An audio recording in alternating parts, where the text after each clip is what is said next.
नमस्कार दोस्तों, आपका स्वागत है आपके अपने चैनल कहानी संगम में। मेरा नाम राजन है। मैं उत्तर प्रदेश के एक छोटे से गांव का रहने वाला हूं। 2025 का महाकुंभ जब नजदीक आया तो मेरा मन एक अजीब से रोमांच से भर गया। बचपन से ही मैंने अपने दादा से कुंभ की कहानियां सुनी थीं। कैसे यहाँ साधु संतों का जमावड़ा लगता है, कैसे मां गंगा में डुबकी लगाने से पाप धुल जाते हैं और कैसे लाखों करोड़ों श्रद्धालु एक साथ हर हर गंगे के जयघोष में लीन हो जाते हैं। इस बार मैंने ठान लिया कि मैं भी प्रयागराज महाकुंभ जाऊंगा। एक ठंडी सुबह मैंने अपनी छोटी सी कश्ती बांधी और ट्रेन पकड़ने के लिए गांव के पास के स्टेशन की ओर निकल पड़ा। ट्रेन की भीड़ देखकर मैं दंग रह गया। हर तरफ लोग ही लोग थे, कुछ अपने परिवार के साथ, कुछ अकेले और कुछ संत महात्मा जो सिर पर भगवा चादर ओढ़े गले में रुद्राक्ष की माला पहने हुए थे। मुझे एक किनारे बैठने की जगह मिली। बगल में बैठे बुजुर्ग व्यक्ति ने मुझसे पूछा, बेटा पहली बार कुंभ जा रहे हो? मैंने मुस्कुराते हुए सिर हिलाया। उन्होंने आगे कहा, कुंभ केवल एक मेला नहीं, यह आत्मशुद्धि की यात्रा है। यहाँ हर व्यक्ति अपने अपने उद्देश्य से आता है, कुछ मोक्ष की तलाश में, कुछ भक्ति में डूबने के लिए और कुछ अद्भुत नजारे देखने के लिए। उनकी बातें सुनकर मेरी उत्सुकता और बढ़ गई। कई घंटों की यात्रा के बाद आखिरकार प्रयागराज का स्टेशन आया। बाहर निकलते ही एक अलग ही दुनिया देखने को मिली।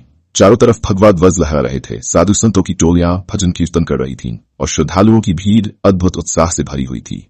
मैं धीरे धीरे संगम की ओर बढ़ा, जहां 3 पवित्र नदियों गंगा, यमुना और अदृश्य सरस्वती का संगम होता है। चारों तरफ भक्तों का हुजूम था। स्नान घाट पर पहुंचते ही मेरे कानों में शंखध्वनि और मंत्रोच्चारण गूंजने लगे। ऐसा प्रतीत हो रहा था जैसे मैं किसी दिव्य लोक में आ गया हूं। जैसे ही मैंने मां गंगा के पवित्र जल में पहला कदम रखा, एक अद्भुत शीतलता ने मुझे घेर लिया। मैंने आंखें बंद की और हाथ जोड़कर मन ही मन प्रार्थना की, हे मां गंगा, मुझे आशीर्वाद दो कि ये यात्रा सफल रहे और मेरे मन का अज्ञान दूर हो। जैसे ही मैं डुबकी लगाकर ऊपर आया, ऐसा लगा जैसे कोई हल्कापन आ गया हो, मानो भीतर की सारी नकारात्मकता धुल गई हो। गंगा में डुबकी लगाने के बाद मैं किनारे आकर बैठ गया। ठंडी हवा मेरे शरीर को छू रही थी और सामने असंख्य श्रद्धालु अपनी अपनी भक्ति में लीन थे। कुछ लोग आरती कर रहे थे, कुछ हाथ जोड़कर ध्यानमग्न थे और कुछ साधु संत भक्तों को आशीर्वाद दे रहे थे। मेरे भीतर एक अजीब सी शांति थी, मानो वर्षों से भटकती मेरी आत्मा को अपनी मंजिल मिल गई हो। तभी दूर से नगारों और शंखों की गूंज सुनाई दी। मैं चौंका और उस ओर देखने लगा। यह अखाड़ों की पेशवाई थी, संतों की भव्य शोभा यात्रा, जो कुंभ की सबसे अद्भुत परंपराओं में से एक मानी जाती है। जैसे ही मैं आगे बढ़ा, मेरी नजर कुछ अद्भुत साधुओं पर पड़ी। वे नागा साधु थे, जो बिना वस्त्रों के रहते हैं, शरीर पर भस्म लगाए होते हैं और योग साधना में लीन रहते हैं। उनकी आंखों में एक अनोखी चमक थी, मानो वे किसी दिव्य ज्ञान को संजोए हुए हों। मैं हिम्मत जुटाकर एक वृद्ध नागा बाबा के पास पहुंचा और प्रणाम किया। उन्होंने मुझे देखा और मुस्कुराए। क्या तुम पहली बार कुंभ में आए हो? उन्होंने पूछा। हाँ बाबा, मैंने जवाब दिया। तो फिर ये जान लो, कुंभ केवल एक मेला नहीं, यह आत्मा की यात्रा है। यहाँ आकर लोग केवल गंगा में नहीं बल्कि अपने भीतर भी डुबकी लगाते हैं। उनकी बातें मेरे मन में गूंजने लगी। क्या वाकई ये यात्रा केवल बाहरी नहीं बल्कि भीतरी भी थी? आगे बढ़ते ही मैं कुंभ नगरी के विशाल पंडालों में पहुंच गया। यहाँ जगह जगह प्रवचन हो रहे थे, संतों के शिविर लगे थे और कई जगह भंडारे चल रहे थे। श्रद्धालु प्रेम और श्रद्धा से भरकर संतों की सेवा में लगे हुए थे। एक बड़े शिविर में संत प्रवचन दे रहे थे। मनुष्य केवल इस शरीर तक सीमित नहीं है। असली यात्रा बाहरी नहीं बल्कि आत्मा की होती है। जब तक हम अपने अहंकार को नहीं त्यागते, तब तक मोक्ष की राह नहीं मिलती। उनकी बातें मेरे हृदय में उतर गईं।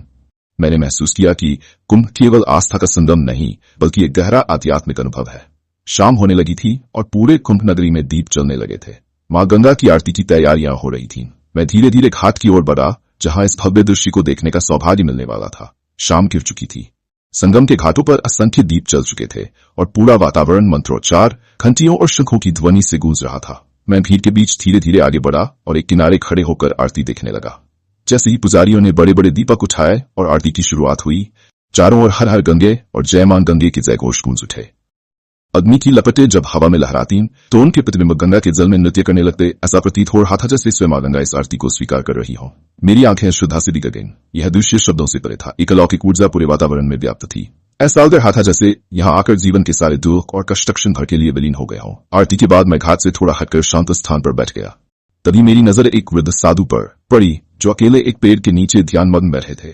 उनके शरीर पर भस्म लगी थी और उनके लंबे जटाजूट उनकी दिव्यता को और बढ़ा रहे थे। मुझे न जाने क्यों उनकी ओर आकर्षण महसूस हुआ। हिम्मत जुटाकर मैं उनके पास गया और हाथ जोड़कर प्रणाम किया। उन्होंने धीरे से आंखें खोली और मुझे देखा। उनकी आंखों में अजीब सी गहराई थी, जैसे वे सब कुछ जानते हो। क्या चाहते हो वत्स? उन्होंने धीमी लेकिन गंभीर आवाज में पूछा। मैंने झिझकते हुए कहा, बस जान की तलाश में हूं बाबा। कुंभ में आया हूं, लेकिन अभी भी समझ नहीं पा रहा कि असली कुंभ क्या है। वे हल्का सा मुस्कुराए। कुंभ केवल नदी में स्नान करने के लिए नहीं बल्कि अपने भीतर झांकने के लिए है। लोग यहाँ शरीर को पवित्र करने आते हैं, लेकिन असली पवित्रता मन की होती है। जब तक अहंकार, क्रोध और लोभ का त्याग नहीं करोगे, तब तक तुम सच्चे कुंभ को नहीं समझ पाओगे। उनकी बातें मेरे दिल में उतर गई। सच में हम बाहरी आडंबरों में उलझे रहते हैं, लेकिन असली बदलाव भीतर से आता है। रात के गहराते ही कुंभ नगरी और भी जीवंत हो उठी। जगह जगह भजन कीर्तन चल रहे थे, संतों के प्रवचन हो रहे थे और श्रद्धालु भक्ति में लीन थे। मैंने महसूस किया कि यह केवल एक धार्मिक आयोजन नहीं बल्कि आत्मा को जागृत करने वाली यात्रा है। मैंने खुद से वादा किया, इस कुंभ से लौटने के बाद सिर्फ बाहर की दुनिया नहीं बल्कि अपने भीतर की दुनिया को भी बदलूंगा। मैं सिर्फ गंगा में नहीं बल्कि अपने विचारों में भी शुद्धि लाने की कोशिश करूंगा। यही कुंभ का असली संदेश था। क्या आपको यह कहानी पसंद आई? अगर हाँ, तो अपनी राय बताइए। जय हिंद।